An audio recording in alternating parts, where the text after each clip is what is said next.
O cara entrou na sua casa, estuprou sua filha e sua mulher na sua frente, matou todas elas com um tiro na cabeça, depois quebrou todos os seus dentes, quebrou todos os seus dedos, tocou fogo na sua casa com você dentro. Disse, não, tem que perdoar. Como que eu vou perdoar uma pessoa dessa?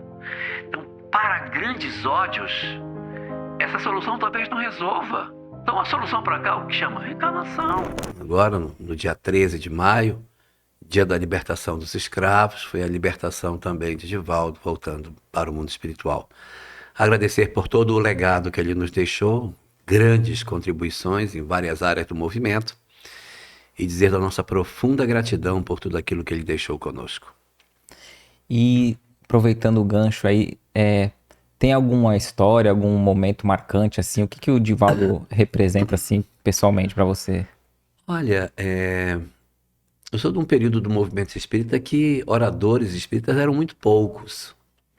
Para ser mais exato, eu conhecia 3 que viajavam, saíram de suas cidades para fazer palestra. Divaldo, Raul Teixeira e Alberto Almeida. Então, as coisas funcionavam mais ou menos em cima desse eixo, desses 3. E hoje nós estamos tendo uma quantidade muito grande de oradores, de diversos estados, com diversos perfis, com as mais diferentes dinâmicas de oratória, né? Nós temos Divaldo com 98, temos a Nina que fez 18 anos, 80 anos a menos que Divaldo, fez agora 18, no dia 15, foi ontem? Isso, lembrando, pessoal, que está sendo gravado hoje é 16, né? 16, então vocês estão assistindo esse episódio já gravado. Então, tem uma idade muito menor e com perfis os mais diferentes, mas Divaldo foi muito importante, e eu sempre digo, em 5 áreas diferentes. Uma área, a área assistencial. O trabalho que ele deixou é indiscutivelmente gigantesco. Ainda mais considerando que ele é um homem que não tinha recurso nenhum, porque se ele tivesse dinheiro para fazer, tudo bem. Não tinha dinheiro nenhum, construiu uma cidade. Segunda área que ele deixou grandes contributos é na área da oratória, né? O que ele conseguiu fazer viajando pelo país inteiro, aquela coisa maravilhosa. Terceira área que ele deixou assim grandes contributos é fora do país.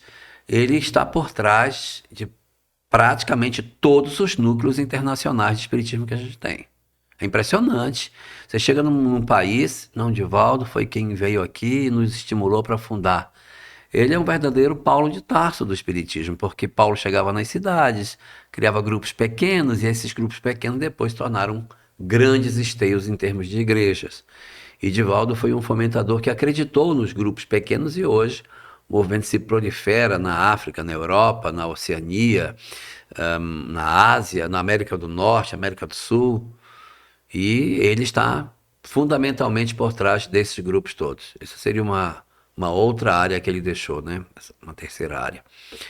Uma quarta área que ele deixa é a área referente à sua contribuição psicográfica, material, com destaque para a série psicológica de Joana de Ângeles, mas um material gigantesco, a obra de Manuel Filomeno, um material muito bom que ele lega para nós. E a quinta, a conduta pessoal, né?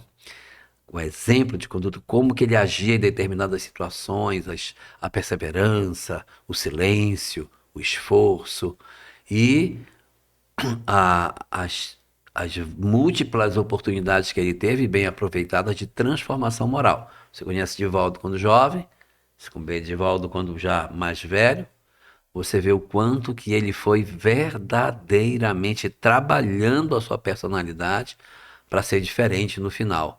Diferente do Chico, que desde cedo tinha aquele jeitinho dele, que era já a marca registrada. Divaldo, ele desenvolve uma transformação comportamental muito significativa ao longo da sua vida.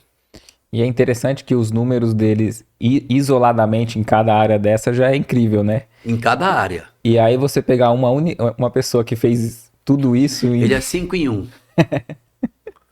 Divaldo é 5 em 1. É impressionante. Ele é muito bom em assistência, ele é muito bom de assistência, maior trabalho. Oratória é o maior nome. Trabalho fora do país, maior nome. Obra psicografada? Não, o Chico tem mais, mas ele é absurdamente destacável. Em termos de área de psicologia, de conhecimento espiritual, ele não, nem o Chico tem uma obra tão robusta em termos de leitura transcendental do homem pela ótica da psicologia como o Divaldo. E em termos de conduta, aí nós temos vários, né? Nós temos vários personagens do movimento espírita e fora do movimento que são grandes exemplos. Aí eu não diria que ele é a pessoa, mas o esforço de mudança dele foi sensacional durante uma existência. Oi, Larra, Oi. nas palestras, às vezes, lógico que o palestrante, ali, o expositor, ele fala menos de si, né? Sim. Mas aqui é uma oportunidade que o público gosta bastante de saber o início, né, na doutrina. Se, vamos supor, no seu caso, você já veio de família espírita, como que a doutrina te conheceu, você conheceu a doutrina e ela te encontrou, né? Sei. Olha, não, eu não venho de lar espírita. Minha mãe é judia. Minha mãe é judia e meu pai não era judeu. Meu pai é um homem que gostava de estudar as diversas ciências das leis naturais. Então, meu pai lia de tudo. Meu pai lia as mais diferentes obras espiritualistas que você possa imaginar. Meu pai, muito jovem, entrou para a maçonaria e ali ele teve acesso a uma literatura um pouco diferenciada. Ele se apaixonou por aquilo, sabe? Então a gente tinha em casa obras, principalmente de religiões antigas orientais, praticamente tudo. Então tinha as Veda, Vedanta, Mahabharata, Bhagavad Gita, obra de Lobsang Rampa, obra de Krishnamurti, Carlos Castaneda, Osho, Eliphas Levi. Na casa do meu pai era cheio desse negócio. E minha mãe judia, né? E minha mãe oferecia pra gente as notícias do Antigo Testamento. E meu pai falando essas coisas transcendentes do mundo, que imponderável, né? E minha mãe só tinha uma preocupação, que a gente não se aproximasse de cabala, porque no entendimento dela, da geração dela, a cabala era um conhecimento muito perigoso e que poderia enlouquecer as pessoas. Então ela não deixava. Não, vocês estudam o que quiserem, você não pode estudar cabala. Ah, tudo bem. E aí quando eu fiz, lá pelos meus 13 anos, meu pai, eu sou o quarto filho, meu pai não fez isso com meus irmãos mais velhos, mas comigo ele fez. Ele disse, olha, você está fazendo 13 anos, é na hora de você começar a estudar coisas que são importantes para a vida. Tem aqui minha literatura, vou te passar um livro para começar a ler, que é bom você começar a ler isso. Aí o primeiro livro que ele me passou era O Pensamento do Buda. Aí eu fui ler, e eu lia e conversava com ele. Ele tá na rede, já tá lendo, o que é que tu tá vendo? Ah, isso é bom, bota isso aqui e tal. Aí eu terminei de ler, agora você vai ler Krishna. Aí me passou o Bhagavad Gita. Aí foi me passando, aí eu fui lendo Vedas, Bhagavad Gita, Tao Te Ching, Carlos Castaneda. Eu li muita coisa desses caras. Li muita coisa. E ele ia me passando, eu ia lendo, ia passando, eu ia lendo. E um dia ele me passou um livro verde, dessa grossura assim, enorme. Ele chegou e disse, ó, lê esse aqui, que esse aqui é muito bom. O nome do livro era Dogma e Ritual da Alta Magia. Aí eu, não quero ler isso aqui não, pai. Aí, por quê, rapaz? Tô te dando o que é bom. Eu digo, não, mas é negócio de magia, eu não gosto de magia. Isso aqui eu não gosto não. Eu gosto de ler assuntos espirituais, mas magia eu não gosto não. Rapaz, não tem magia. Já te dei um livro ruim? Não, nunca me deu. Então lê. Não, não vou ler. Aí ficou aquela briga, lê, não lê, lê. Ah, tá muito chato, não vou te dar a pasta meu livro para ler. Então escolhe um aí e tal. Não, eu leio aquele ali, mas esse aqui eu não vou ler. E eu nunca li esse livro, o Dogma e Ritual da Alta Magia. Aí quando eu já estava com meus 16 anos, ele disse, ó, meus 15 anos, tá na hora de começar a ler o Evangelho, porque você já leu muita coisa, e já sabe que Jesus não é Deus, agora eu quero que você leia o Evangelho. Começa pelo de Lucas. Aí foi quando eu fui conhecer Jesus, que eu não conhecia, né? Porque a minha mãe não falava dele, e meu pai era aquela cabeça aberta. Aí comecei a ler o Evangelho, a gente ficava conversando, li umas coisas sobre Scholem Ashra, o Nazareno de Scholem Ashra, que é um judeu lituano ortodoxo que escreve sobre Jesus. É um livro muito interessante, muito bom, um clássico. E eu fiz vestibular muito cedo, tive que ir embora de casa, aí meu pai disse, olha, a gente não vai continuar estudando, mas você vai para Belém estudar, eu morava em Macapá, você vai para Belém, você procure um livro que os espíritas têm, chamado Paulo e Estevão, não vai ser difícil você achar, porque você já leu os evangelhos, agora você vai ler Atos dos Apóstolos, então você vai ler, cotejando o Atos dos Apóstolos, com o Paulo Estevão. É muito interessante para você fazer isso aí. Então, o teu próximo estudo é esse aí. Não vou poder te acompanhar, tu vai fazer isso sozinho. Não, tudo bem. Fui embora para Belém. Não comprei o livro, não li o Atos dos Apóstolos, não me interessei, foi por nada. Fui para Belém, fiquei sozinho lá e comecei a sentir uma carência de alguma coisa espiritual, que eu queria continuar estudando. Então, eu comecei a procurar várias doutrinas que eram reencarnacionistas para ver se eu entrava. Ninguém me aceitou. Porque todas elas precisavam que eu me inscrevesse, eu era de menor, eu tinha 17 anos, eu não conseguia me inscrever em nenhuma delas. E que doutrinas eram assim? Eu estive no Círculo Esotérico da Comunhão do Pensamento, eu estive na Ordem Rosa Cruz, eu estive no Racionalismo Cristão, eu estive na Seite Onoye. Então você buscou bem, né? Eu saí, mas tinha que ter reencarnação. Sim. Tinha que ter reencarnação. Aí, aqui tem, então eu vou. E assim foi. Assim foi. E como não achava nada, eu comecei a visitar um orfanato. Tinha umas crianças órfãs, aí eu domingo ia para lá. Ficava brincando com as crianças, meio-dia eu pegava meu ônibus e voltava para casa. Fazia isso todo domingo. Ficava lá, fazer nada, ficava brincando com as crianças. Num dos domingos que eu estava lá, a parede do orfanato era colada na parede do asilo. Que era, as irmãs tomavam aqui, tomavam conta aqui e lá. Aí eu vi uma cantoria pro lado do asilo, aí eu subi no muro e vi que tinha um pessoal lá no asilo cantando. Aí eu disse pros garotos, ó, vocês me esperam aqui que eu vou ali ver o que é e já volto. Menti, que eu nunca mais voltei. Eu nunca mais voltei a esse orfanato, nunca mais voltei. Eu ia toda semana.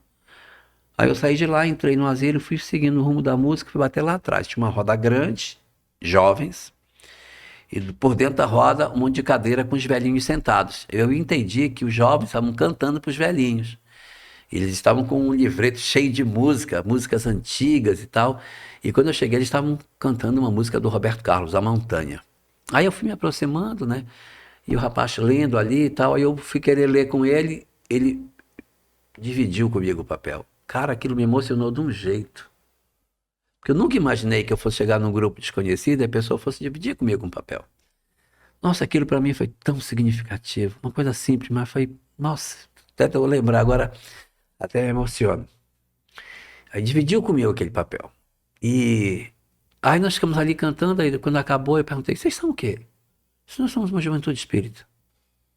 Cara, vocês são uma juventude espírita, não sabia que existia isso? Vocês fazem reunião mediúnica com essa idade? Eu disse, não, a gente não faz mediúnica. Mas vocês não são espíritas? Sim, somos. Então, se é espírita, faz mediúnica? Não. A gente se reúne para estudar. Para estudar? Aí acendeu a lâmpada. Aí eu disse, vocês são reencarnacionistas, não somos? Somos. Me dá um endereço. Estou atrás de um lugar para estudar que tenha reencarnação. Talvez eu tenha achado o lugar. Vou te passar o endereço. Aí passou. Que eu li o endereço, mas isso é a esquina da minha casa. Eu procurei Belém inteiro e era na esquina da minha casa. Aí eu fui para lá, cheguei lá. Quem era o coordenador da juventude? Alberto Almeida. Sério? Alberto na época era 7 anos mais velho que eu. Hoje eu devo ser uns 20 mais velho que ele, mas ele já foi mais novo que eu. Alberto era acadêmico de medicina, tinha 24 anos e eu tinha 17. Aí eu entrei no movimento espírita. E aí, no primeiro dia que eu fui, quando eu ia descendo, tinha uma biblioteca. Eu digo, uma biblioteca espírita. O livro. Aí eu fui, você tem um livro aí chamado Paulo Estevão? Eu, cara, tenho. Aí abriu assim a gaveta, tirou um livro velho. Aí me deu, tá aqui. Aí eu fiquei folheando o livro, uma página amarela, horrível já. E ele conversando com outra pessoa, e eu folhei. Aí, muito obrigado, hein? Capa dura, muito antiga, acho que é a primeira edição. Aí, você não vai levar? Eu não posso levar, é a primeira vez que eu tô vindo. Mas eu vou voltar, eu gostei, eu vou voltar. Eu vou voltar sim. Não, você vai levar. Eu digo, não posso levar, amigo. Ninguém aqui me conhece, ninguém sabe. Quem sou eu? Não posso levar um livro de uma instituição. Aí disse, não, mas eu conheço você. Não é? Não estamos conversando, então eu lhe conheço. Você vai levar. Eu digo, não, não faz isso não comigo, por favor. Não, vai me dar seu nome aí. Pega o seu endereço. Pronto, o livro é seu, você tem 30 dias para ler. Eu achei aquilo de uma grandeza tão grande, porque eu era muito pobre, e uma pessoa confiar um livro para mim era uma coisa assim, eu nunca imaginei que eu fosse chegar num lugar e o cara fosse me entregar um livro para eu poder levar. Aí peguei esse livro, cheguei na minha casa, eu chorei, chorei, chorei, chorei, chorei.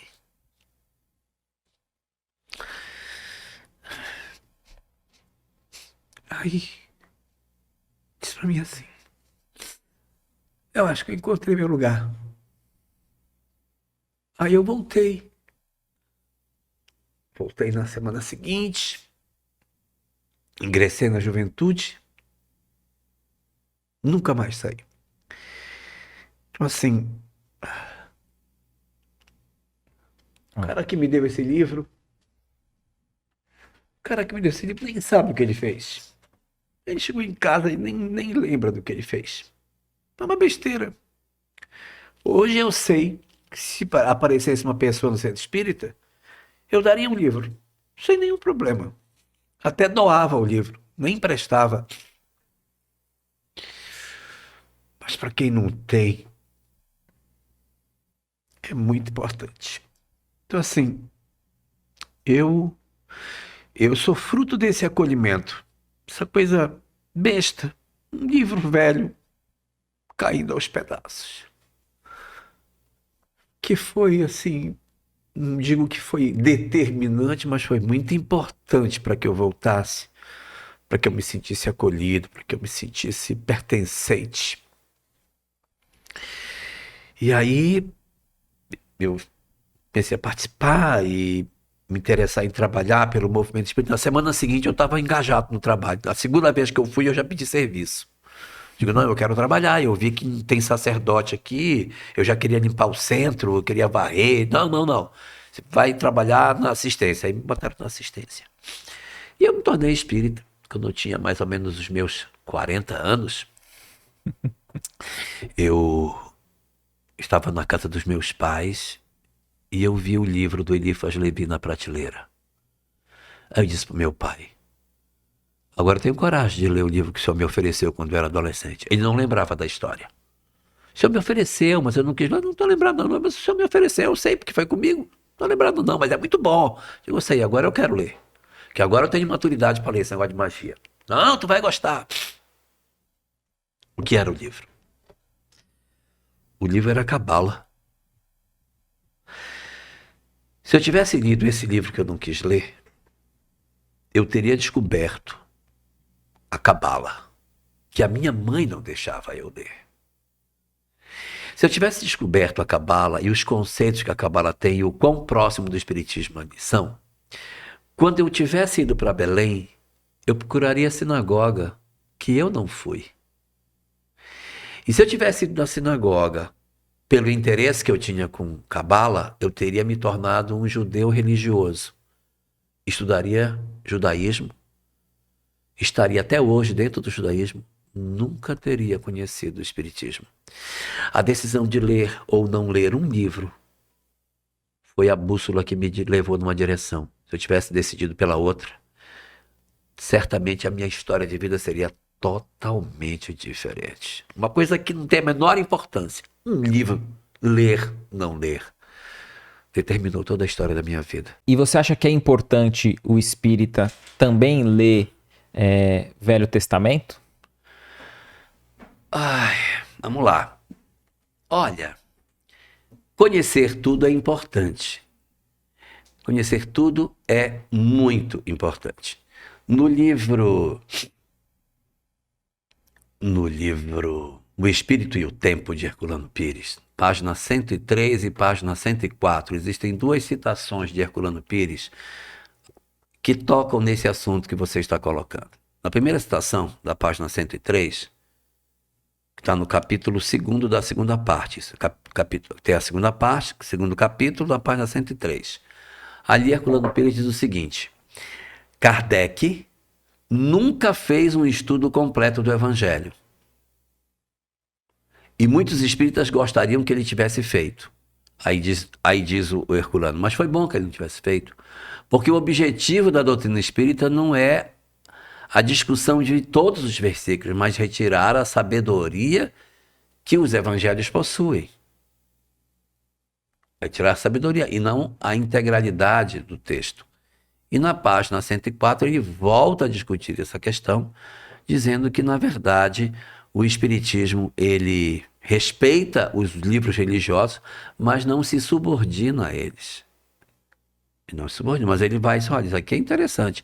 Usa essa literatura até para mostrar seus princípios, mas ele não se abraça com todos esses pontos, porque às vezes, Éder, as pessoas elas buscam tanto a encontrar as respostas que buscam no texto religioso, que elas correm o risco de torturar o versículo até o versículo confessar que é espírita. Entendeu? Então ele pega um versículo, aí ele fica ali, até ele não conseguir uma interpretação para dar uma... Então, nós não temos compromisso com nenhum texto religioso, não temos compromisso com o texto religioso. Nós estamos atrás da sabedoria que o texto tem. Eu vou dar alguns exemplos para você. Nós temos na carta de Paulo aos Coríntios um momento em que Paulo diz assim: se a mulher tiver dúvida, que ela pergunte em casa ao seu marido, porque não é certo a mulher fazer pergunta na igreja. Como é que eu vou defender uma frase dessa? Como é que eu vou defender isso? Você, não, é isso mesmo, a mulher tem que ficar calada mesmo. Não tem como defender isso. Então a gente tem que entender, não, a sociedade era assim, o conceito era assim, hoje não é assim, e pronto, ponto. Próximo versículo. Não é descartar tudo que ele falou ou aceitar tudo que ele falou. É analisar, olha, isso aqui é... Por quê? Porque a nossa referência é a lei moral e não outros textos. Aí você pega do Evangelho. Jesus, então, expulsou os vendilhões do templo, chutou as bancas, soltou as pombinhas, estava com o chicote na mão. Tal. Aí eu tiro Jesus, coloco Chico Xavier ali, naquele lugar, com o chicote na mão, Francisco de Assis chutando, soltando os pombinhos. A gente tem dificuldade de enxergar isso. Por que o Cristo planetário teria esse tipo de situação?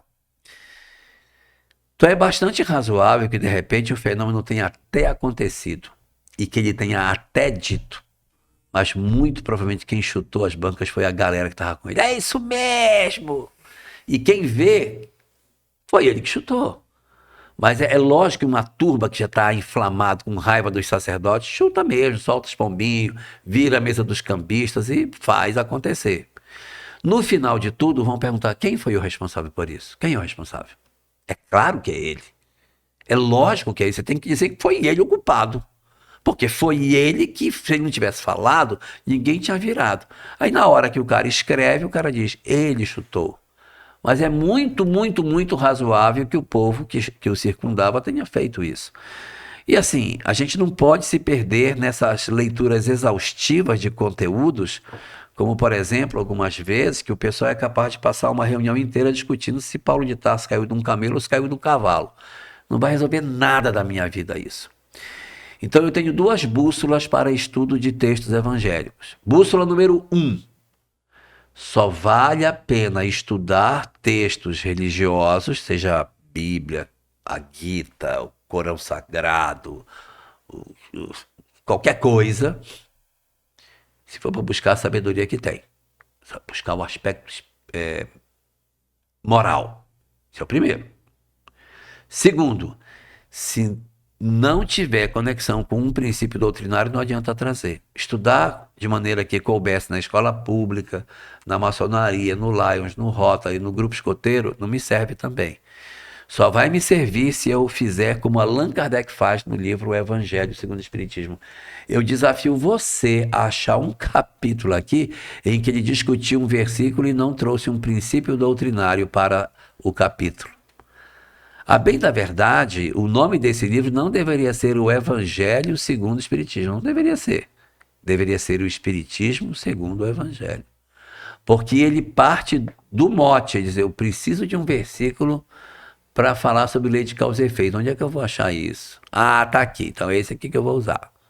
Então eu uso o versículo para sair para o que eu quero. Tanto que isso aqui não tem sequência de versículo aqui.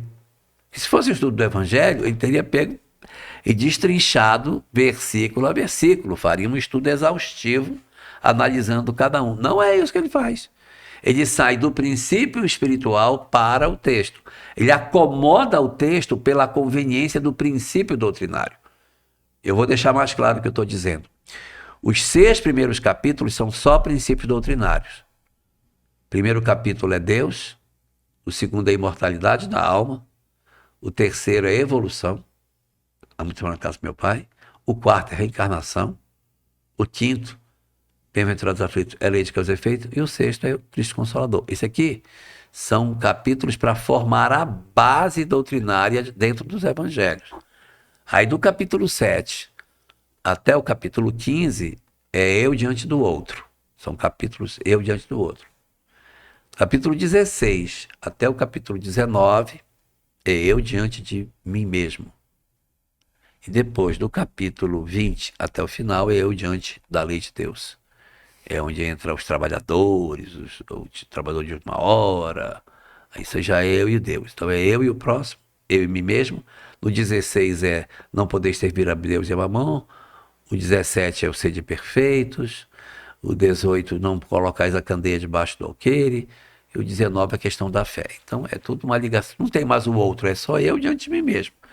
E do 20 para frente é o trabalhador espírita. Então, quando você pega o Evangelho segundo o Espiritismo e você sabe disso, se eu quero uma mensagem para falar de mim para com o outro, eu vou abrir aqui. Que eu vou abrir no trecho do capítulo 7 até o capítulo 15. Se eu quero uma coisa mais para trabalhador, eu vou para o final. Que eu sei que vai pegar textos mais ligados ao aspecto do movimento espírita. Interessante. Para mim, na minha ignorância, eu leio e não tenho, né, lógico, a limitação ali, eu não tenho acesso de ver como Kardec é didático, né? Estruturou o livro. Esses dias eu vi, eu não sei nem se foi em alguma palestra sua sobre o Livro dos Espíritos, que ele já é os outros 4 aqui dentro, né? Sim, é. Que ele tem o Livro dos Médiuns, o Evangelho, A Gênese e o Céu e o Inferno. Então o primeiro que ele lança já é a base de todos, depois ele vem com pergunta e resposta, depois ele vem desenvolvendo, detalhando, né? E tem mais uma outra coisa. Todas as religiões antigas, todas, sem exceção, tinham 4 pontos fundamentais. Todas falavam que existia uma divindade que criou o mundo, todas. Todas falavam que existe vida após a morte, que existe uma alma imortal. Todas apresentavam uma regra de conduta que essa alma tinha que obedecer. Todos têm uma conduta para você ficar bem no mundo espiritual, você tinha uma regra de conduta. E por último, depois da morte tinha um julgamento, que ia decidir como ficariam as pessoas depois da morte. Primeira parte do livro dos Espíritos, Deus e a criação, que é a divindade. Segundo, a vida no mundo espiritual, que é a imortalidade. Terceiro, as leis morais, que é o código. Por último, das penas e consolações, que é o julgamento. Então ele aborda exatamente os pilares fundamentais das religiões. Gosto de falar sobre uma coisa que a psicologia chama de síndrome de Nicodemos. O que seria isso? Já quiser falar? Síndrome de Nicodemos. Qual era a síndrome que ele tinha?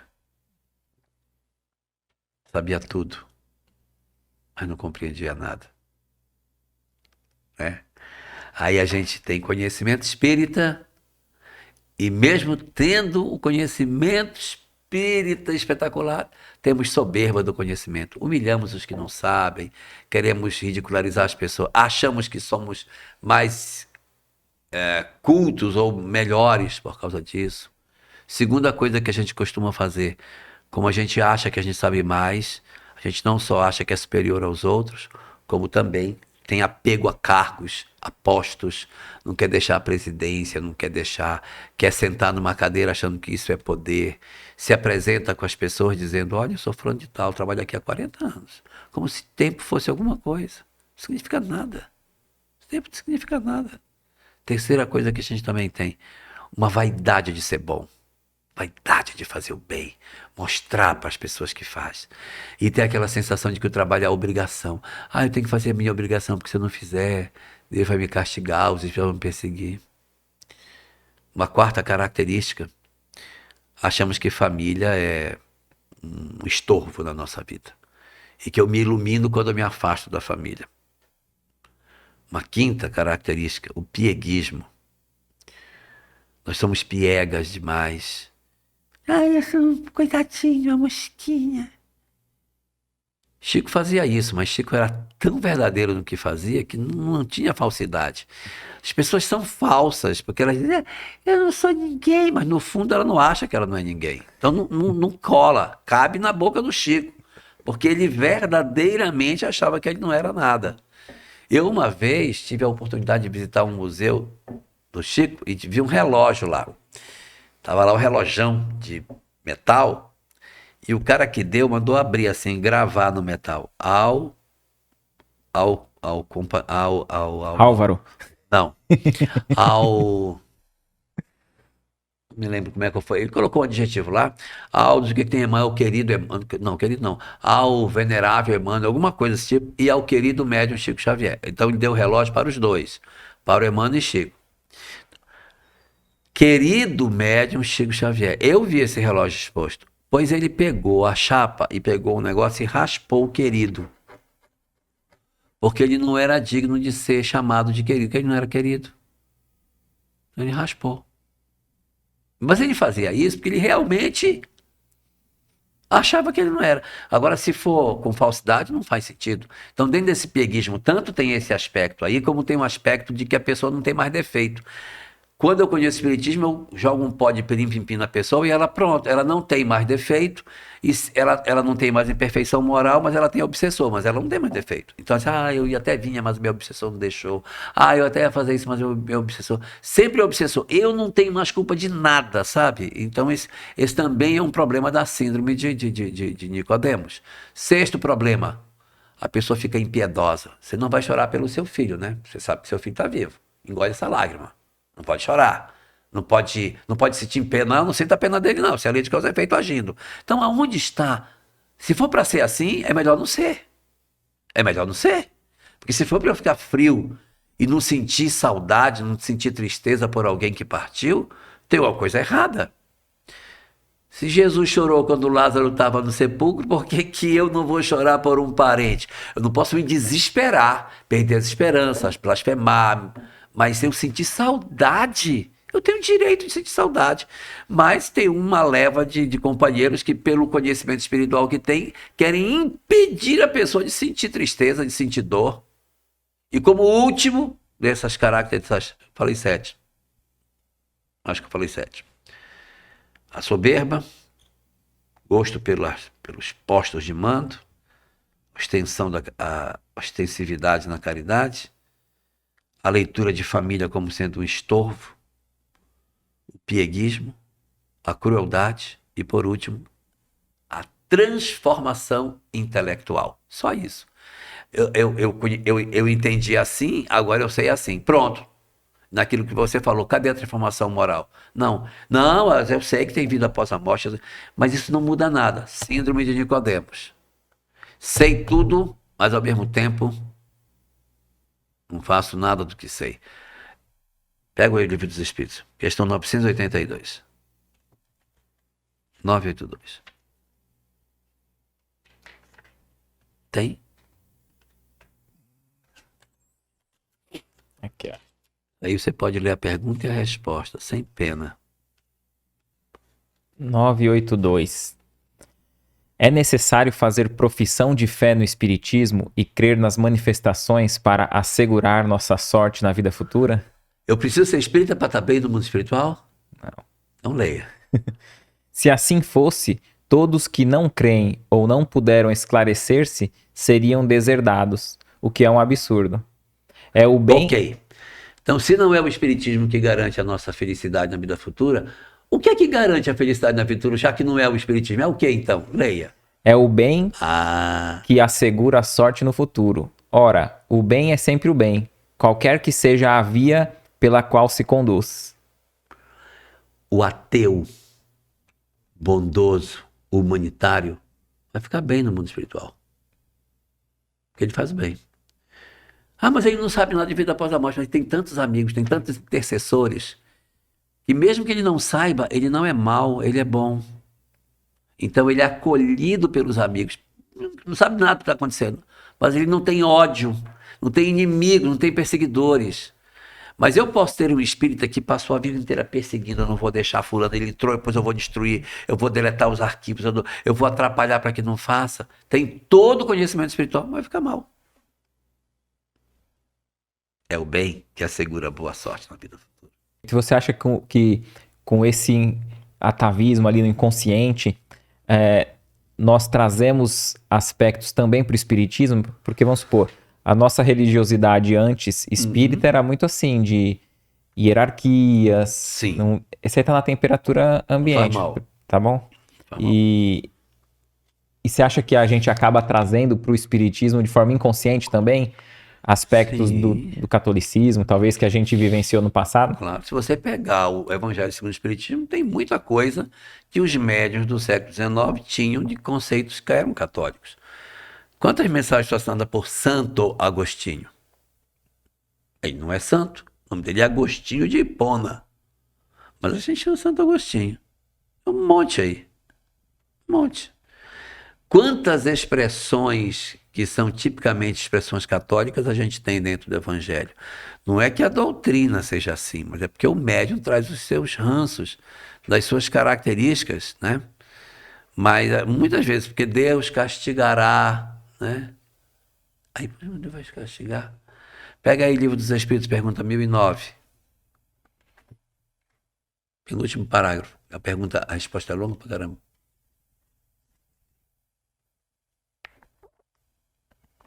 (1009). Aí. 1009. Como ela é longa, deixa eu localizar para você. Aqui, ó. Lá no final dela. A parte assinada por Paulo, o apóstolo. Ó, 1009 começa aqui, ó. Não, ela começa aí, mas ela vai atravessar 50 mil anos. Vai passar aqui, Platão, Santo Agostinho, Lamennais, que era o Paulo apóstolo. Paulo apóstolo. Penúltimo parágrafo. O que que diz? Aqui, ó. Qual é o castigo? Uhum.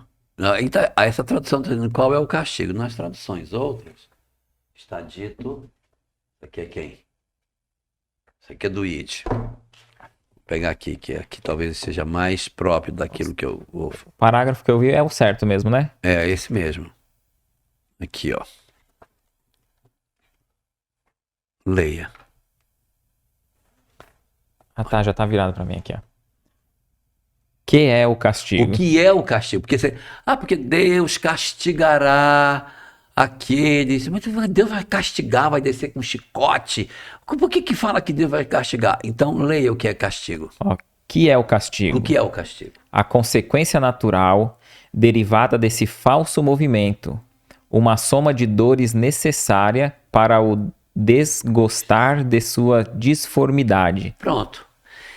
É uma consequência natural. Ou seja, é uma consequência. Não é que Deus já aquele cara ali, dá um castigo em cima dele. É uma consequência natural. Derivada desse falso movimento. É uma soma de dores necessárias ao aprimoramento do espírito. Então, isso é castigo. Castigo é a consequência natural do falso movimento que a gente fez. Mas a gente tem muitas coisas que são assim mais próximas do conceito católico, porque os médiuns eram católicos e havia muita presença do catolicismo da sociedade do século XIX na Europa, então é compreensível que seja assim, não há nada de estranho. Agora, à medida que a gente vai verdadeiramente se espiritizando, a gente vai identificando determinadas expressões que não são as mais adequadas, a gente vai se trabalhando para não utilizá-las, né? Pouco tempo, né, desencarnou o Papa Francisco, já teve outro Papa, e a gente falando sobre líder, né, religioso, líder de religião, tal. O espiritismo não tem essa hierarquia. Não. Eu vi muito agora no desencarne do Divaldo, as reportagens desencarnou, morreu o líder dos espíritas, tal. Qual que é a importância do Papa ali para os católicos e o espiritismo tem a necessidade de ter alguém mais destacado, eleger ali de forma inconsciente alguém mais destacado? O que você poderia falar sobre isso? Segundo nosso saudoso Nestor Mazotti, ex-presidente da FEB, a única hierarquia que existe no movimento é a hierarquia da autoridade moral. E a autoridade moral não está na instituição, está na pessoa. Então, quanto mais amor eu tiver, quanto mais intensidade de amor eu tenho, mais autoridade eu possuo. Não por função do cargo que eu ocupe, mas a nossa única autoridade moral que existe é essa. E a gente tem dentro do movimento espírita a nossa estrutura do movimento federativo, né? Então você tem os centros espíritas, em algum lugar tem a aliança municipal, aí tem as uniões regionais ou o conselho regional, sei lá, as URIs. Aí tem as federativas estaduais, federativas nacionais, conselho espírita internacional, que dá a sensação de que exista uma hierarquia. Na verdade, é um sistema de rede, é um monte de bolinha na mesma hierarquia, com funções diferentes. E se a gente pudesse dizer, não, mas eu quero falar de sujeição. Então, se você quer falar de sujeição, o processo é inverso. As AMES servem ao centro. E a URI serve às AMES. Os estados servem às URIs. E assim, como fosse um organograma invertido. Promanam as necessidades dos centros espíritas e a estrutura vai trabalhar para atender a necessidade da ponta, e não ao contrário. Eu vou dizer o que você vai fazer o que eu estou falando, e você vai até chegar lá embaixo. Não, sou eu que digo, gente, eu preciso de palestrante, todo mundo tem que ser palestrante da casa. E aí a estrutura federativa se mobiliza, vamos formar palestrantes, vamos fazer rodízio de palestrantes na região, vamos ver as estratégias de palestra, como é que a gente pode fazer. Olha, está ampliando o número de pessoas com problema de ideação suicida, me ajuda. Então a rede se mobiliza para que na ponta, aonde está efetivamente acontecendo o atendimento, aquilo seja de mais qualidade. A função principal do movimento espírita é unir e qualificar, capacitar o nosso pessoal para que a gente consiga fazer o melhor trabalho possível nesse sentido. Existe ódio pequeno, e existe o ódio grande. Para ódio pequeno, conversar e se entender e se perdoar e tocar a vida. O cara me machucou, tinha um vizinho que botava funk no domingo de manhã. Se conversa, se acerta. Um colega de trabalho que foi infeliz numa colocação, a gente conversa, a gente se acerta. Isso é ódio pequeno. Para ódio pequeno, diálogo, perdão, conversa. Para ódio grande, não tem jeito de perdoar. O cara entrou na sua casa, estuprou sua filha e sua mulher na sua frente, matou todas elas com um tiro na cabeça, depois quebrou todos os seus dentes, quebrou todos os seus dedos, tocou fogo na sua casa com você dentro. Disse, não, tem que perdoar. Como que eu vou perdoar uma pessoa dessa? Então, para grandes ódios, essa solução talvez não resolva. Então a solução para cá, o que chama? Reencarnação. Reencarnação. E a reencarnação tem que ser com o esquecimento do passado. Como é que eu vou sentar na mesa com um cara que me desgraçou? Então eu tenho que viver com aquele cara com o esquecimento do passado. Aí você pergunta, mas não é sadismo de Deus pegar um cara que me fez tanto mal e pegar para eu sentar com ele à mesa, pelo amor de Deus? Não, não é sadismo. É porque eu preciso me libertar do ódio para ser feliz. Então eu tenho que reencontrar com esse cara para eu desfazer o ódio, mas eu não consigo, porque eu lembro do que ele me fez. Então pronto, ele esquece, você esquece e eu junto vocês. Não porque eu sou sádico, mas porque eu quero que vocês tenham outras experiências. Se vão nascer pai e filho, e vocês vão ver juntos, vocês vão ter dificuldade de convivência, mas vocês vão ter novas experiências. E depois de 10 encarnações em família, o que ele fez lá atrás diluiu. Porque você tem muitas outras histórias positivas que vão desbotando a história ruim Ele já melhorou, você também melhorou e de repente você consegue se libertar do ódio. Aí você consegue ser feliz. Então não tem jeito. Então, esse conhecimento, ele é fundamental, mas ele tem que ser consolador. Eu não posso ter um conhecimento ameaçador, dizer, olha, cuidado, hein? Cuidado, porque senão você vai para o mundo espiritual, vai sofrer desgraçadamente. Isso não é propósito. E essa palestra que tem lá de Gregório, nas páginas do livro Libertação, ela é muito parecida com muita pregação espírita que fica ameaçando as pessoas, colocando peso nos ombros dos outros e obrigando as pessoas dentro de uma doutrina do terror. Se você tem uma pregação espírita que aterroriza as pessoas, que ameaça as pessoas, que põe medo nas pessoas, isso não é doutrina espírita. A doutrina espírita ela precisa ser consoladora. E eu vou dizer uma coisa sobre isso ainda, que está no livro A Crise da Morte. A Crise da Morte, de Ernesto Bozano. Fenômenos Psíquicos do Momento da Morte, de Ernesto Bozano. E no livro A Luz do Consolador, de Dona Ivone do Amaral Pereira. As 3 obras convergem para o mesmo ponto, que é o que converge também às experiências de quase morte que a gente está vendo agora. Poucas são as pessoas que depois da morte ficam numa condição sofrível. O que Ernesto Bozano coletou é que a maioria das pessoas fica bem. O espírito, depois que desencarna? Fica bem. Quem fica mal é quem era mal.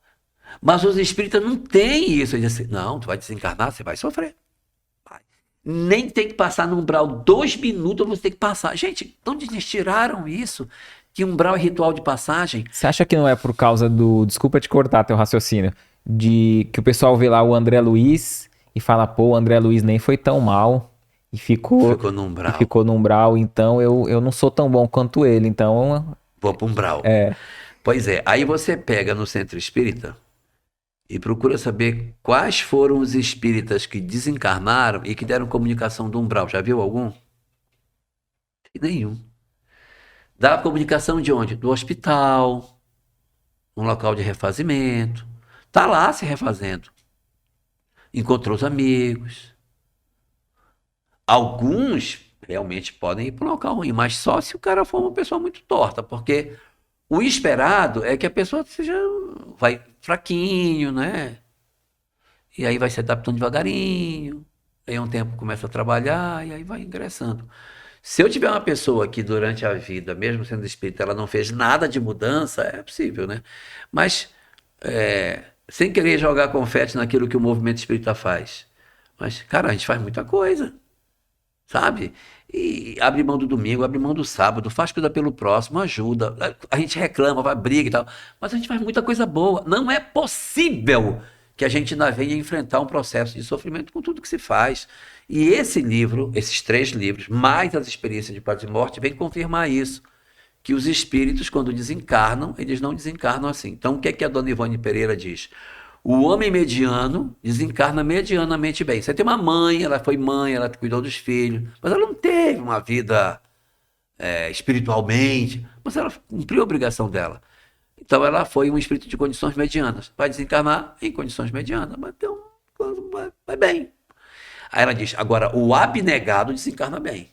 O abnegado desencarna bem, mas o homem mediano desencarna razoavelmente bem. Quem desencarna mal é quem verdadeiramente era mal. E voltando para o livro Nosso Lar, uma vez conversando com o Haroldo Dutra sobre isso, ele dizendo, olha, o que o pessoal diz é que o André Luiz juntou numa história só 2 mundos espirituais dele. Que aquela história do umbral não é dessa, é de uma outra lá atrás, mas como ele precisava trazer como é que é, ele trouxe no livro como se fosse essa dessa. Mas ela foi uma que ele foi realmente torto, depois ele reencarna, vive uma vida satisfatória e tem uma chegada mais tranquila do lado de lá. E aquele umbral, ele pegou e romanceou juntando numa única encarnação. Pra mim parece bem mais lógico, assim. Né? Agora, você pegar ali o livro Memória de um Suicida, você vai ver que realmente os que desencarnam, não falo os suicidas, mas os não suicidas que desencarnam numa condição satisfatória, estão satisfatoriamente bem lá, se ajeitando, né, se adaptando, com suas dificuldades, que é normal, mas sem esse desespero de sofrimento que muitas vezes a gente coloca. A gente teve recentemente a desencarnação de uma cantora brasileira, Elza Soares, mulher do Garrincha. Não estou falando mal dela, mas ela não é um exemplo de virtude. Ela é uma mulher comum, normal, mediana, com suas virtudes e com seus defeitos. Uma pessoa comum, como qualquer um de nós, que tem virtudes e tem defeitos. Estava no hospital, apareceu na televisão, estava no hospital com a filha, processo já de desencarnação, e de repente a filha contando, né, que ela estava falando com a filha, ela disse: minha filha, vamos ter que interromper a conversa. Eles chegaram para me levar. Eu vou seguir com eles. Tchau. Quantas pessoas vêm falar de parente que vem buscar? Não é normal. Então, esse é o esperado. Essa doutrina do medo, ela não cabe na doutrina espírita. Eu não sei de onde tiraram isso, sabe? Quando a doutrina não tem esse perfil. Então, é muito importante que a gente não se abata com essas coisas, mas saiba que sim, o nosso propósito é a gente ser bom. Mas ninguém precisa ter pavor da lei de causa e efeito. Tenho sensibilidade na parte frontal e central da testa. Seria um sintoma da mediunidade em desenvolvimento? A gente não pode asseverar que existe uma mediunidade por algum tipo de percepção dessa ordem, porque esse pode ser um processo orgânico. A pessoa pode estar com alguma questão orgânica. Segundo aquilo que Allan Kardec coloca, no capítulo 5 do Evangelho segundo o Espiritismo, causas atuais e anteriores das aflições, ele diz que a gente só pode se remeter às coisas espirituais depois de esgotar das questões materiais. Então é melhor que a gente consulte um especialista, um médico, para verificar se eu não estou com algum problema. Recentemente um companheiro nosso estava com um grave problema de dor de cabeça. E aí foi no médico, o médico descobriu que tinha uma artéria no cérebro que pulsava e batia no cérebro. Então, quando ele ficava tenso, que a pressão aumentava, aí batia, aí que dava dor de cabeça. O médico abriu a cabeça dele, pegou essa artéria e afastou mais, e a dor de cabeça acabou. Então, às vezes, alguma sensação pode ser por alguma questão singular da estrutura física e não da mediunidade em si. Então, primeiro, pesquisar um neurologista para que ele possa dar um parecer. Agora, o sintoma também pode ser de mediunidade, é uma possibilidade, mas eu não posso bater o martelo e dizer, é sim, porque pode ser alguma coisa orgânica. Nos centros espíritas, fala-se muito do suicida. Sim. Mas e o luto de quem fica? O que você poderia dizer para alguém que teve algum familiar, né, que saiu pela porta do suicídio? O que acontece? O nome dela? Claudinha. Claudinha. Oi, Claudinha. Muito boa a sua pergunta, viu? Muito, muito oportuna. O movimento espírita, ele está num momento muito importante da sua história em que ele tem que redefinir seu objetivo de vida. Ele já foi o local onde se fala com os espíritos, já foi o local onde a gente dá sopa, já foi o local onde a gente estuda, agora tem que ser o local onde a gente acolhe a dor. A humanidade nunca teve tanta necessidade do esclarecimento espírita como hoje. E a gente não pode se furtar a multiplicar nas instituições espíritas esse tipo de atendimento. Não estou dizendo para fechar grupos de estudo, não estou dizendo para encerrar trabalhos assistenciais, nem grupos mediúnicos, mas que a gente abra trabalhos de assistência espiritual com mais intensidade. Vou ser mais claro no que eu quero dizer. As instituições espíritas geralmente têm 3, 4 grupos de estudo, tem 2, 3 mediúnicas, tem 4, 5 palestras e tem um grupo de atendimento espiritual. Cara, o que tem de gente com depressão, com ideação suicida, por que não abre 2 dias? Por que não abre 3 dias? Por que a gente tem tão pouco trabalho de atendimento espiritual? E por que a gente não tem uma coisa que essa é uma dúvida que eu tenho dentro do movimento espírita. A gente tem tarefa mediúnica, tarefa de assistência social, tudo metodizado. Tarefa de evangelização, palestra, tá tudo organizado. E por que a gente não tem organizado o grupo de luto na casa? Se é uma mensagem que a gente tem tudo na mão, melhor de qualquer outra doutrina. Eu posso bater no peito e dizer, ninguém tem mensagem de luto igual nós temos. Ninguém tem mensagem de luto igual a nós.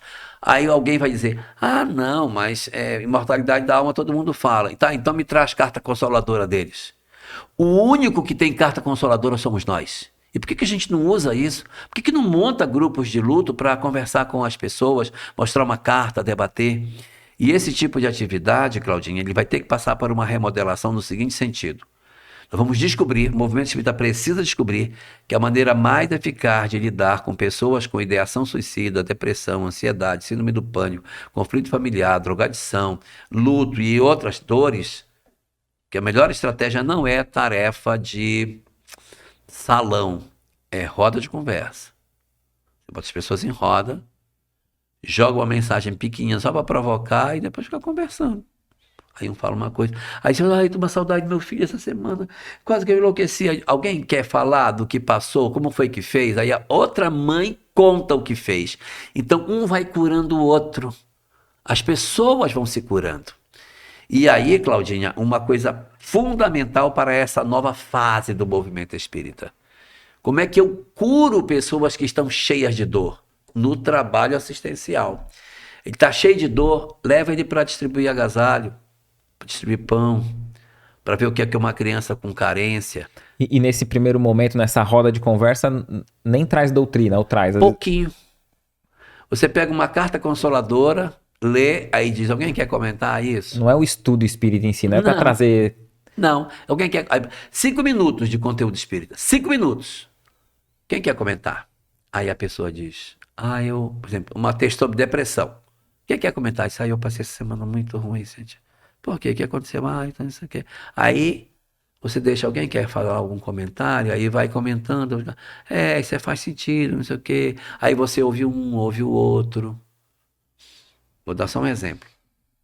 Eu estava no trabalho, falando sobre perdão. Aí um cara disse, isso aí, negócio de perdão é tudo conversa. Você não tem que perdoar, não.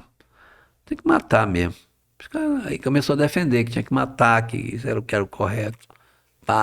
Eu deixei ele falar.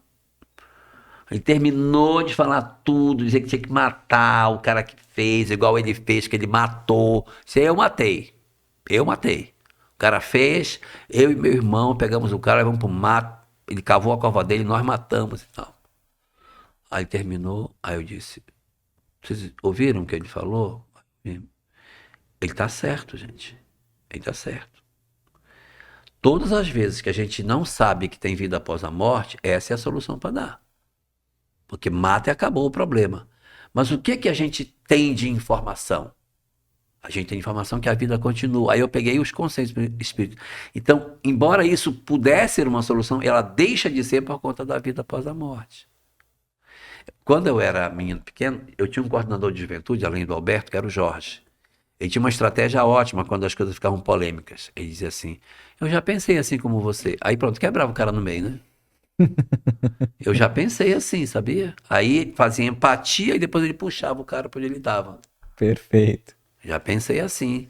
Mas quando eu descobri o espiritismo, eu vi que isso aí que eu pensava não era o mais correto. Mas ele não dizia, porque isso é um absurdo. Você falando é um absurdo. Aí pronto, acabou a pessoa, né? E além disso, às vezes na própria roda pode ter uma mãe que fala assim, então, meu filho era mal mesmo e ela traz a dor. Talvez ela... Uma vez numa roda de conversa, participando, era uma roda de conversa família, e a moça dizendo assim, eu tenho raiva da minha mãe, porque a minha mãe só prefere a minha irmã, não gosta de mim, não sei o que, mãe narcisista. Aí falou, aí por que a gente vai consolar? Aí, alguém quer comentar alguma coisa aí, mamãe? Se eu quero falar. Diga. Também tenho uma mãe assim. E eu sou a filha querida. E você não sabe como a gente sofre de ver a mãe da gente maltratando o irmão e não poder fazer nada. Ela me escolheu para ser a filha querida e a outra para ser a serva. Eu participei uma vez de uma reunião dessa, em que uma foi de luto. Uma foi na reunião para dizer que tinha perdido o filho que ela amava muito e que ela estava sozinha. E a moça foi dizendo que havia perdido a mãe e que ela sentia demais a ausência da mãe. Aí eu disse assim, você perdeu a mãe, você perdeu o filho. Não será você a mãe dela e você a mãe dela? Por que vocês não se permitem um abraço? Cara, as duas se levantaram, se abraçaram. Mas foi um choro.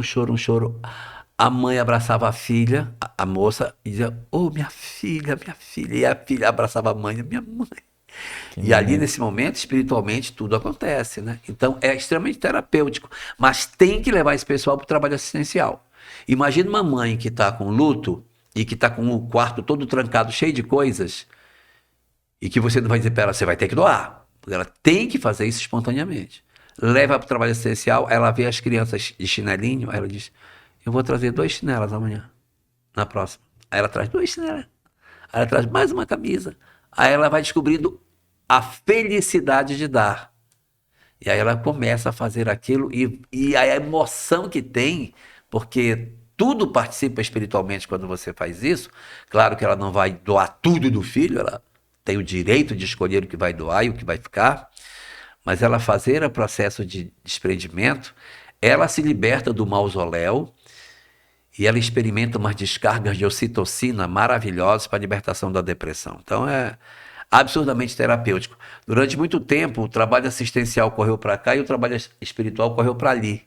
Agora a casa precisa dizer, não, quem sofre aqui, trabalha aqui. A gente vai ganhar muito trabalhador da assistência social, trazendo os que estão bem feridos para serem os grandes colaboradores nesse trabalho tão importante para o momento atual que a gente vive. Ela diz assim, ó, perdi meu filho de 1 ano a 1 mês.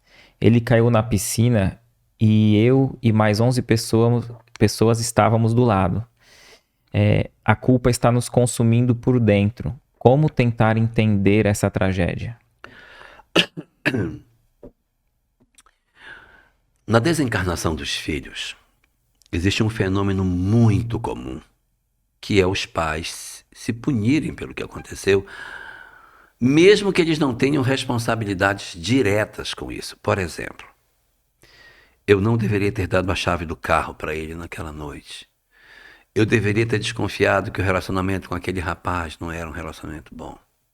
Eu senti que ele não deveria ir para a festa. Pedi que ele não fizesse a viagem. E os pais tentam trazer para si, e é plenamente compreensível isso, porque eles procuram encontrar uma justificativa e é natural, quando a gente ama alguém, querer proteger esse alguém e puxar para si a responsabilidade pelo acontecido. Isso se dá nesses casos que a gente tem uma responsabilidade assim, não tem nenhuma responsabilidade direta. Nos casos de piscina, a gente se sente muito mais incomodado pelo fato de que a gente estava próximo, a gente deixou descoberto, não colocou a tela, esqueceu de verificar. E isso realmente gera muito sofrimento.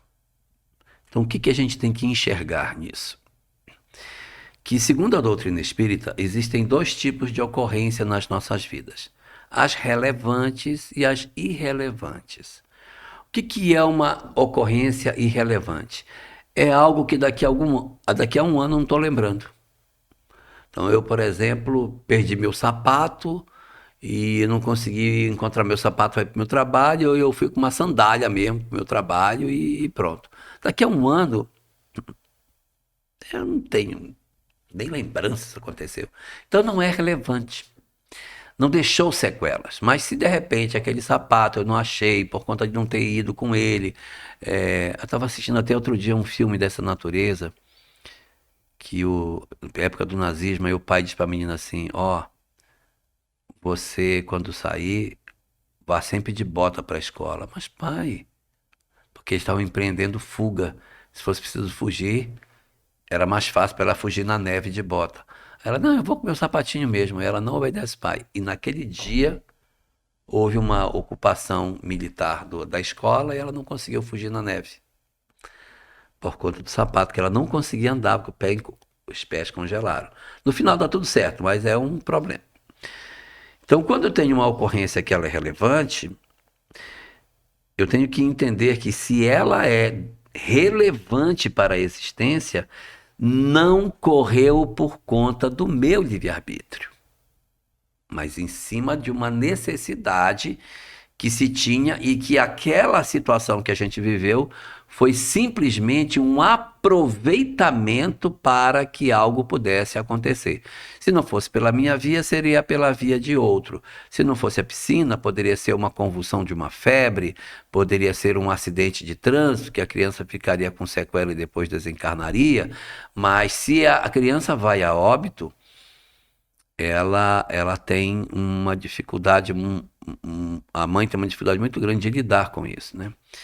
Eu e Sâmia vivemos essa experiência 31 anos atrás. E assim, é muito complicado. Hoje a gente mantém um grupo de luta em Curitiba exatamente com uma resposta à vida pelo tanto que a gente recebeu da própria doutrina espírita sobre isso. Mas é bem amargo, a gente demora muito para lidar com essa dor. E às vezes ela parece que fechou, aí abre tudo de novo. Tem um mês que você passou por essa experiência. Você ainda vai ter muitos anos vivendo a sensação de que a sua ferida não vai fechar. Mas ela vai fechar. Todas as feridas fecham. As feridas do luto de filho demoram, mas elas vão fechar, vai ter uma cicatriz. E o que é uma ferida que tem uma cicatriz? É que ela vai deixar uma marca em você. Eu tenho uma marca. E todos nós que perdemos filhos também temos. A marca é que a gente nunca mais vê os outros filhos da mesma forma. E nem vê os filhos dos outros da mesma maneira.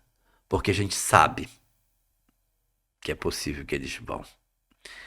Então, com os netos, a gente tem um outro olhar com os netos.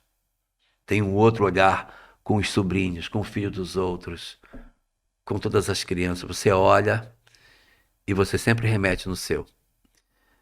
Mas a gente cicatriza. Cicatriza demora, mas cicatriza, mas fica com esta marca na alma e que às vezes vai ser muito importante para a definição do que é que a gente vai fazer no futuro.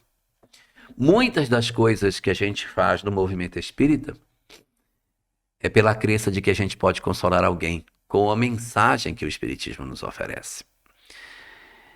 Então, para você que viveu essa experiência, eu diria algumas coisas. Primeiro, a gente precisa se libertar da culpa, entendendo que se é uma ocorrência relevante, isto aconteceria independente da forma como foi. O mais importante seria o retorno dele. E por que ele me deixa? Muitas vezes a prova é mais para nós do que para eles. Aceitar que o nosso filho virou o nosso anjo nem sempre é muito fácil. Mas nós muitas vezes temos histórias em aberto que nós precisamos desse momento de solidão para costurar os tecidos da maternidade, da paternidade que possam estar desarrumados. Nem sempre a perda de um filho determina um processo expiatório. Às vezes pode representar uma outra coisa. No livro Há 2000 anos, Públio Lentulus tem um filho sequestrado. E Lívia vai viver a vida com a perda de um filho. Terá sido expiação para ela? Ou foi a renúncia de amar alguém tanto que justificou que ela viesse com ele sabendo dos riscos que ela corria de experimentar sofrimentos enormes pelo fato de se juntar a Públio, que era uma alma bastante complicada. Então, às vezes, as dores que a gente atravessa, elas não são necessariamente nossas dores. Podem ser dores do cônjuge, que a gente está junto, ou pode ser dores missionárias para que a gente deixe para os outros a lição daquilo que a gente tem para fazer. Então, lição número 1, não carregar culpa. Lição número 2, se sentir que não está conseguindo reagir, procurar ajuda. Psicólogo, psiquiatra, casa espírita. Se passar de 30 dias e você não conseguir voltar para o trabalho, pense na hipótese de que está na hora de começar a articular uma ida para um profissional que possa ajudar você até quimicamente, como um psiquiatra. Muito importante ativar os sentimentos de caridade, com trabalho assistencial, socorro aos que padecem, serviços de atendimento às pessoas mais carentes, são grandes estratégias terapêuticas. Um quarto ponto importante é viver em homenagem aos nossos amados. Os nossos amados jamais vão querer que nós sejamos tristes. Jamais. Jamais. Jamais. Eles nos querem construindo novos futuros. Conheço muitas mulheres que depois da experiência do luto de filho, mudaram suas vidas incrivelmente, se tornaram gigantes no socorro aos que padecem. De repente, nós podemos despertar na nossa alma dimensões que nem imaginávamos que tínhamos, no fortalecimento das nossas necessidades. Isso une a família, unifica os nossos propósitos em torno da fé e são muito importantes para esse mecanismo de transformação. Nunca se afaste de Deus. A lição mais importante que a doutrina espírita tem para nós é: se você sente dor, chore. Sente saudade, chore. Faça contato com a sua dor, mas não se entregue ao desespero e à revolta, porque isso sim nos dificultaria o trabalho. Recomendo a leitura da questão 936, 936, de O Livro dos Espíritos, e a mensagem do livro Justiça Divina, chamada Ante os que Partiram.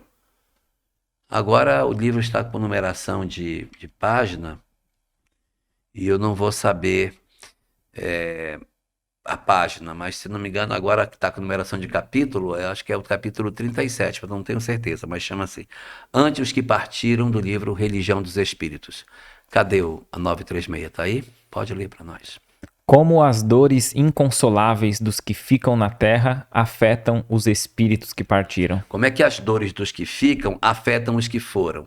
As nossas dores daqui, nossas dores inconsoláveis, afetam os espíritos? Olha a resposta surpreendente. O espírito é sensível à lembrança e às lamentações daqueles que amou. Ponto.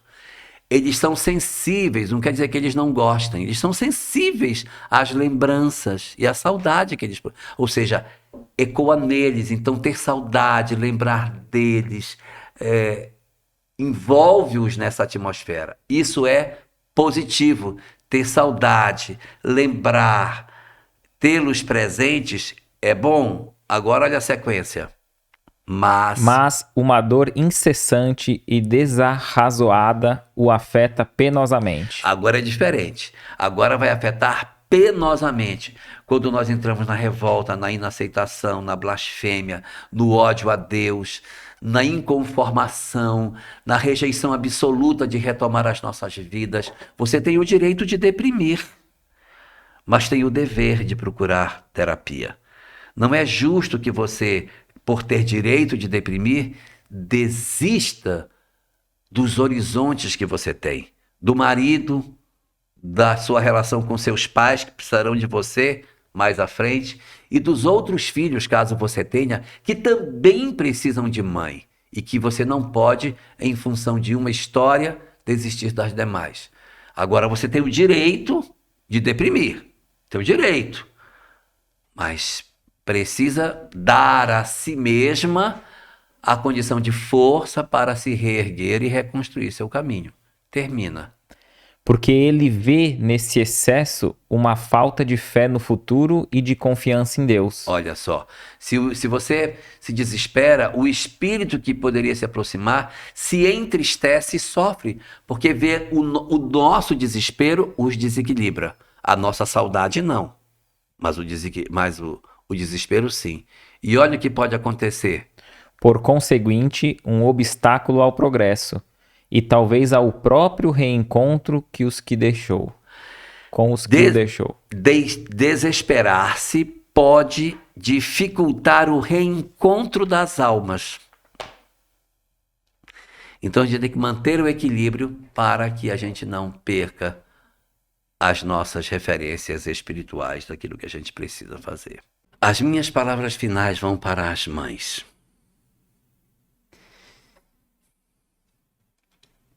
Principalmente para essas que experimentam a talvez mais difícil dor que nós podemos ter na Terra, que é a partida dos nossos entes queridos, e com especial atenção para os filhos, porque ninguém se programa para viver essa experiência. que a gente se reforce, porque a vida vai exigir muito de nós com a partida dos nossos filhos. A gente tem que ter uma coragem dupla para recolocar o carro no trilho, para voltar a sonhar, para voltar a sorrir, para voltar a ter horizontes, porque a sensação que a gente tem é que a vida perdeu completamente o sentido. Mas é aí que a gente descobre o porquê que a doutrina espírita atravessou os nossos caminhos.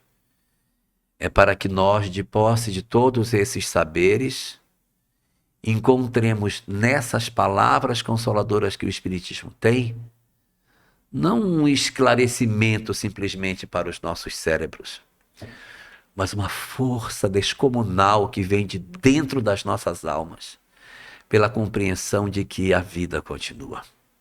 Saber que os nossos espíritos benfeitores estão cuidando de nós, que os nossos filhos não estão abandonados, mas estão, na verdade, junto com outros companheiros que também nos amam e que a cada oportunidade que nos for concedida, nós teremos a chance de reencontrar com eles no nosso sonho, nos nossos momentos de oração e nas horas de recolhimento mais intenso que a gente fizer. Existem muitas dores na vida, mas a compreensão da imortalidade da alma talvez seja o antídoto para todas essas coisas. Emmanuel, por exemplo, deixou uma mensagem muito importante e com a qual eu gostaria de terminar a minha fala de hoje. Emmanuel, através de Chico, deixou a seguinte frase: mais forte do que a perda de um filho, só existe uma coisa.